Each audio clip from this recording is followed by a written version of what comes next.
All right. We've covered most of the kind of foundational material for this section already. How comfortable are we writing our trig functions? Pretty comfortable? So, I don't know what's happening. Yeah? Okay, but with the helper, it's not bad, right? Okay, so that's good. Since we already know what our trig functions are and kind of how they're set up, what we're going to do today is we're going to start solving them. So we're going to use our trig functions to actually solve out some problems, and we're going to find missing sides of our triangles using these ratios. So if you guys remember from Math 2, we had special right triangles. You guys remember these? Yeah, I remember this. Cool. So our first special right triangle looks like this. And this is a special triangle because the angles here are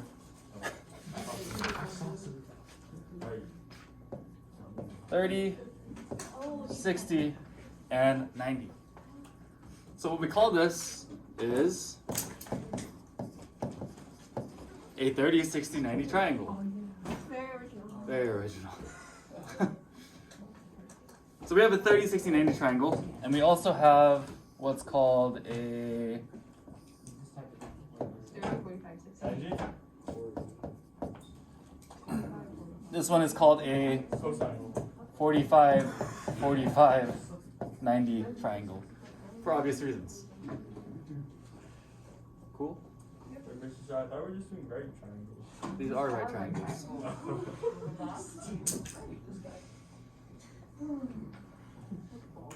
So, what's special about these triangles is they have the same side lengths all the time. So no matter what scale this is drawn to, these are always going to follow the same pattern of side lengths. So for example, with my 30, 60, 90, if this short side of my triangle is 1, then my hypotenuse is going to be double that, or it's going to be 2.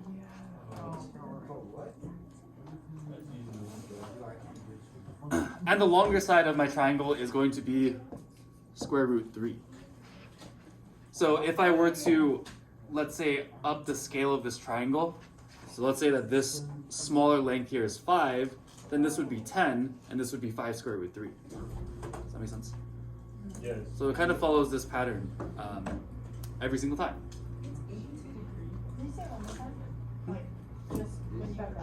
So if I were to make this 5, if this short side were 5, this hypotenuse would be double, that would be 10. And this side would be 5 times the square root of 3. Square root? Yeah, square root. Square root is 3. So we don't use the Pythagorean theorem anymore? We can still use the Pythagorean theorem. Weird questions. Throws me off.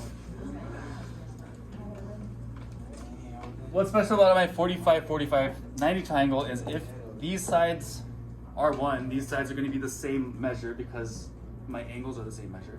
So these lengths are going to be the same. This hypotenuse is going to be square root 2. So again, let's say that I scaled this up to 5. If this side was 5, this side would also be 5, and this side would be 5 square root 2. I don't really expect you guys to memorize these triangles or memorize this table because that's a little ridiculous. But we are going to use this table to help us through a few questions. So this table has all of the trig ratios for my special right triangles laid out for me. These are helpful because when we solve these, we're going to use this. So I'll show you what I mean on our next example. Let me know if you need a little bit more time to copy these triangles down. I'm looking at Martin. Why are you looking at Martin? Because he raised his hand.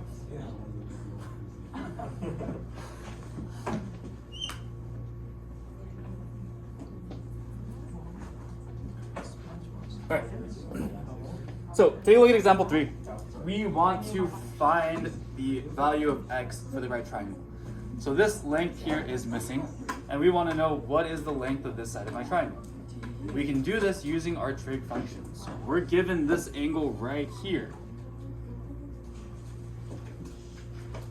Because I'm given this angle, what side length is given to me? 30. My angle is 30, my side length is 8, and that's my hypotenuse. x in relation to this angle is Why? adjacent. That makes sense? So again, whenever I'm dealing with trig ratios, I like to write this out on the side of my paper. And the reason I like to write this is it lets me know which trig function I need to use. Here, I have the hypotenuse and I have the adjacent. So which, yeah, I'm gonna use ka or cosine. Does that make sense? Yeah. I can't use sine because I don't have my opposite side. I can't use tangent because again, I don't have my opposite side.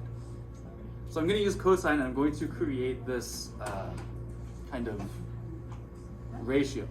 So I can say that cosine of 30 is equal to my adjacent over my hypotenuse, right? Yeah. So that's going to be adjacent is x, hypotenuse is Why? 8. So now I can solve for x. But before I do this, I want to replace cosine for what cosine is equal to. And if we look back at that table up there, what is cosine of 30?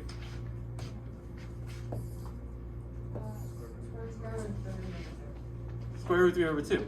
So I can rewrite cosine of 30 as square root 3 over 2 and set that equal to x over 8. Does that make sense? So that's it.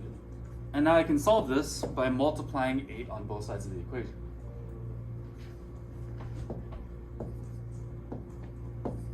Sorry, I forgot one thing. One thing that's important is we want our variable to be on top. Oh. We can still solve it if our variable is on the bottom. It just takes a little bit more work because right now all I need to do is multiply by my denominator on both sides and then it's solved. If I have my my variable on the bottom, there's a couple more steps I have to take and it's just a little bit tedious. So if I can keep my variable on top, that's always good. That makes sense? See. So if I multiply this across, I get 8 times the square root of 3 over 2. And can I simplify this? 8 divided by 2 is 4. So x is equal to 4 square root 2. And that's the length of this guy here. Oh, that's good. Wait, what happened to the? Sorry. Where did the baby go? Oh. Sorry.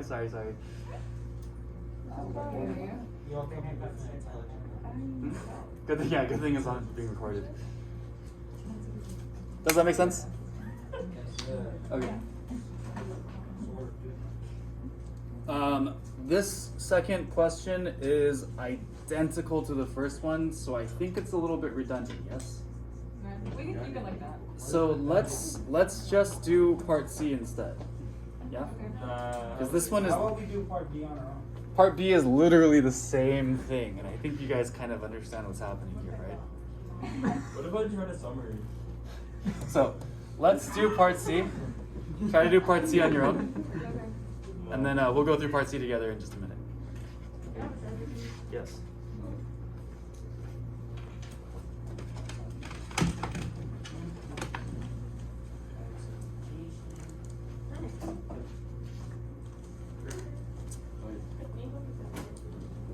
Oh, what the heck? Oh, that's the dog that's eating his food.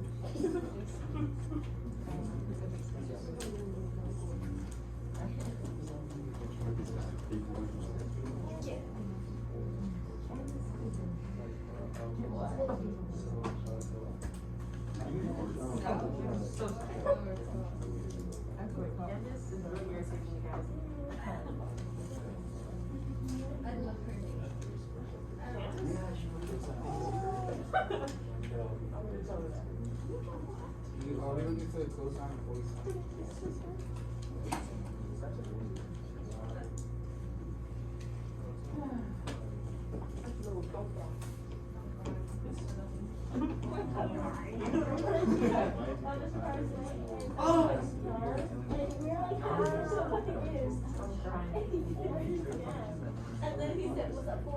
Oh my god. No, you know what? Actually, He's like, what is open? Can we? I'm like, it's literally in the word. Like, oh me? Like, oh that's me? Like, oh me? I didn't even explain it.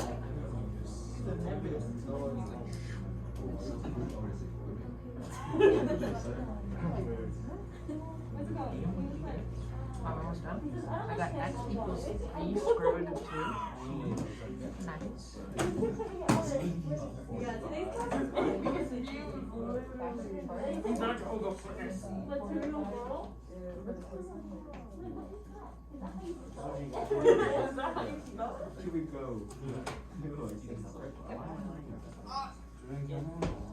I should put extra on this. Yes. Oh, I'm gonna draw.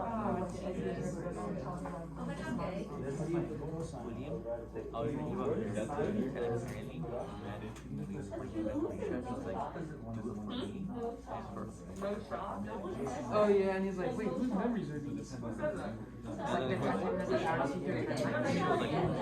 Who are you talking about? Like, I understand, so not often you just transform and join the board. I'm not really shocked. No, he didn't show, he pushed him. Oh yeah, he pushed him down, he got used to it. Like, faces got used to it. In the manga, it didn't see Oh. Really? That's Like, apparently when Zeke pulled out the Beast Titan, they sent her using steam. Oh yeah. Because his face like ripped off and everything.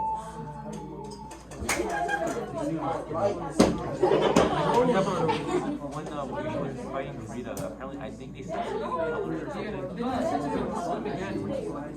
No, like, I know after he like everyone was just fighting on the ground, they put colors in front of the body.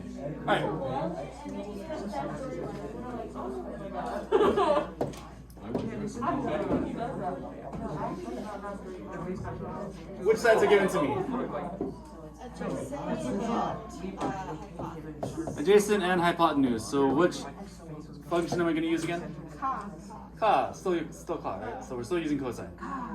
So I can say cosine of 45, right? Because our angle here is 45 degrees. Is equal to. Oh my god.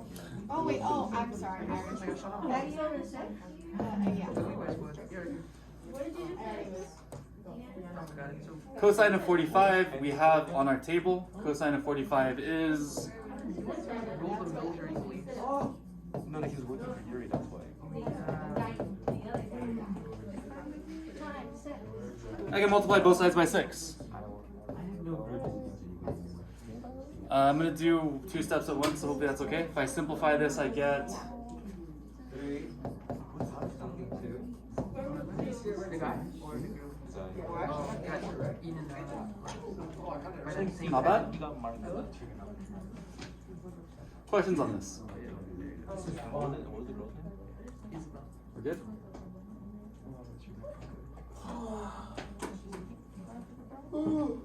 Yes? Good? Okay. Cool. Question?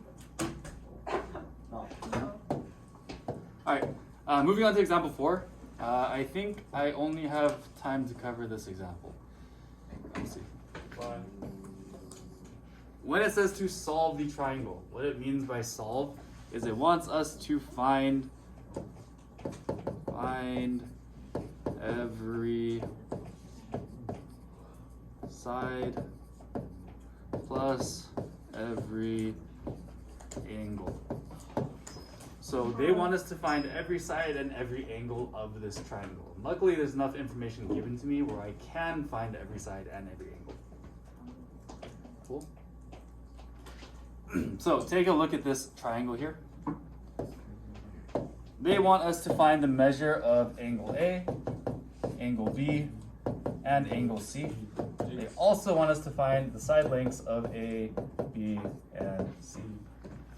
A lot of this is already given to us. Yeah. What's given? A, B, and C. Well, A. A is given to us. Right triangle. B. A is 28 degrees. B is 15. C is 90. C is 90 degrees. Because we have that little It's a square. right triangle.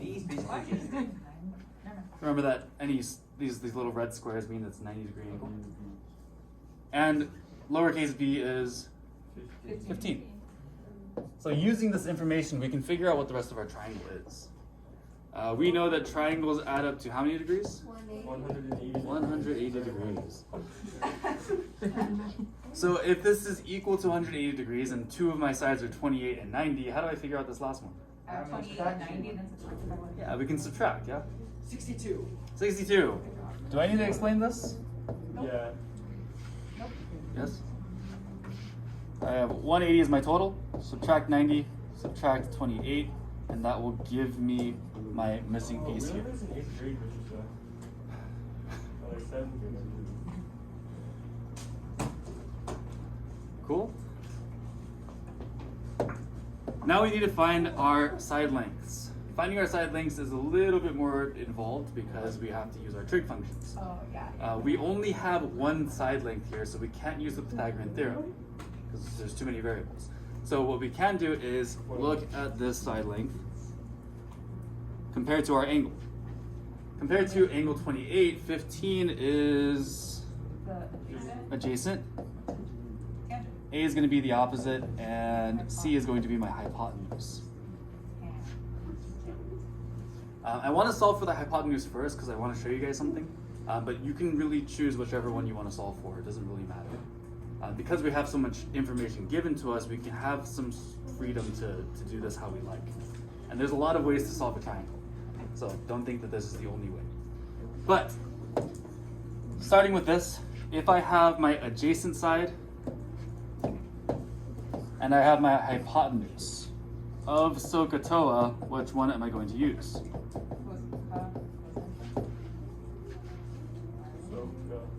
Cosine, yeah? Yeah. Cosine puts adjacent over the hypotenuse, which would be 15 over c. Remember previously I said I would like my variable to be on top to keep this a little easier for me. Yes? So instead of using cosine, I can use the inverse of cosine, which is secant. Does that make sense? That way it keeps my unknown at the top of my fractions. That way I can just multiply instead of having to do extra steps. So if I write this as, so I'm using hypotenuse and adjacent, so I can say that I'm using my secant of 28 is equal to my hypotenuse, which is c, over my adjacent, which is 15. And again, this is nice because now I just have to multiply both sides by 15. Does that make sense?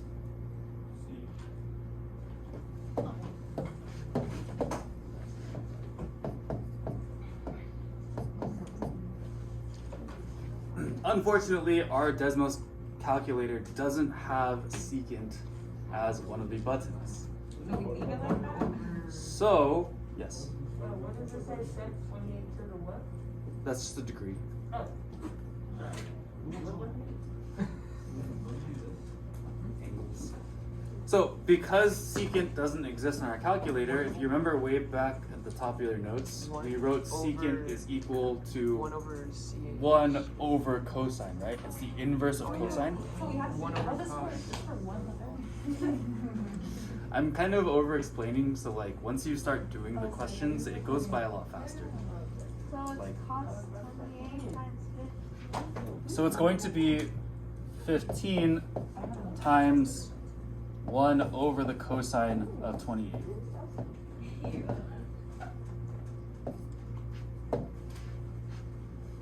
And with this, I can just use my calculator. So from here, I can type in 15 times 1 over the cosine of, what was 28? And that gives me my answer, which is 16.99. Do you not round it up to 17? We'll keep 2 decimal points here. So 16.99. So C is equal to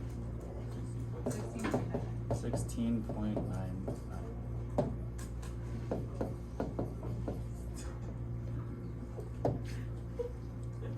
From here, there's 2 ways that we can solve for that last bit. We can either use the Pythagorean theorem, or we can write another trig function. personally, I think writing another trig function is faster. I think so. That's just me. If you prefer using the Pythagorean theorem, that's okay too. You can also do that. So try to figure out what A is. Give you guys a minute, and then we'll talk about it. But we already have C. Why do you need A? Solving triangle.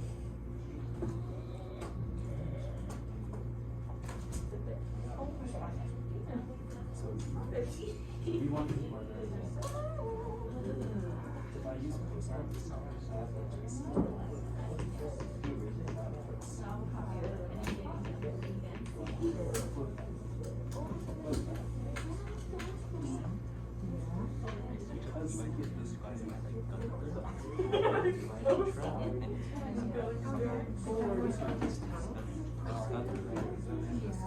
Sure, was this got touched up by a tree? We multiply. Oh yeah. Wait, which one is it? Concha? That's like the black hair. Oh, the one. Also, you have black hair. No. Gunther's who had like the wavy. He was fixed too. Petra. Is that petrified? With the A, B. Oh, can you get it with the B and C by chance?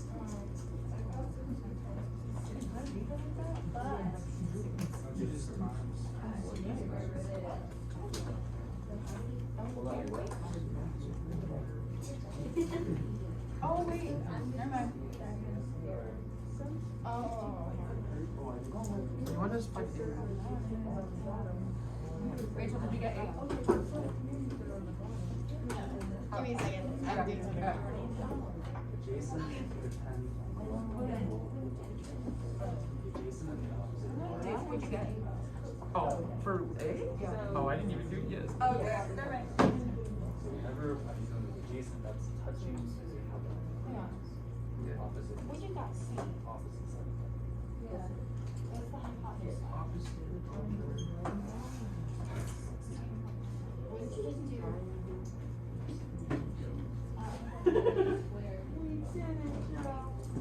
Oh, snap. You look Because I rounded to 3.6 to 64. I like your soul. Oh my god. Never mind. Is this I'm on track to with your mind. Yeah, I'm running out of time. Track is so itchy. Yeah. Yep, that's what I was doing. Okay. If we use the Pythagorean theorem for this, then we squared both of these guys and we subtracted them and we found the square root, yes? I don't need to explain that too much because we've all been pretty versed in the Pythagorean theorem. What I do want to explain is showing you guys another trig function, just so you guys see how this works using a different function. To find A, I'm dealing with opposite and adjacent. Which trig function is opposite and adjacent? Hello? Oh, totally. TOA, right? Opposite, adjacent. So I have opposite, adjacent, right? So I can write tangent of 28 is equal to, my opposite is A, my adjacent is 15. Do you guys see why this is easier for me? Yeah. Because the only thing I need to do is write out the trig function and then multiply both sides by 15 and use my calculator. I don't have to square two things, subtract them, and then find the square root of something. Does that make sense? Yep. No? So my reference angle's here, and I'm looking for this side of my triangle, which is the opposite. I have my adjacent side. If I'm using opposite and adjacent, I can use tangent, which is opposite adjacent. Is that making more sense? Yeah. So then, using opposite adjacent, I can write out my tangent ratio as tangent of 28 is equal to my opposite, which is A, over my adjacent is 15. Now solving this, I just have to multiply both sides by 15 to cancel this out. And if I write this in my calculator, it's 15 times the tangent of 28, which is equal to 7.98. Is this if I round it? Hmm? Do we have to keep it in decimal form or can we round to the first place? Keep it in decimal. Oh, Yeah, you want to round to do 2 decimal points. So that means that our last side here is 7.98. Yes. So we have successfully solved this triangle. We figured out every angle and every side of it. Does that make sense? Yep. So, any questions on this? nope. No, we shall successfully complete a summary. Yes. So if you notice, I put 2 more example 4 questions, but seeing as this took most of our class period, I think I'm gonna pause it here. Yeah. So we're done with all the notes. For this section, yeah. So don't forget to write a summary. Please take this time to go through the assignment. So if you get stuck on anything, you can ask me questions because I did.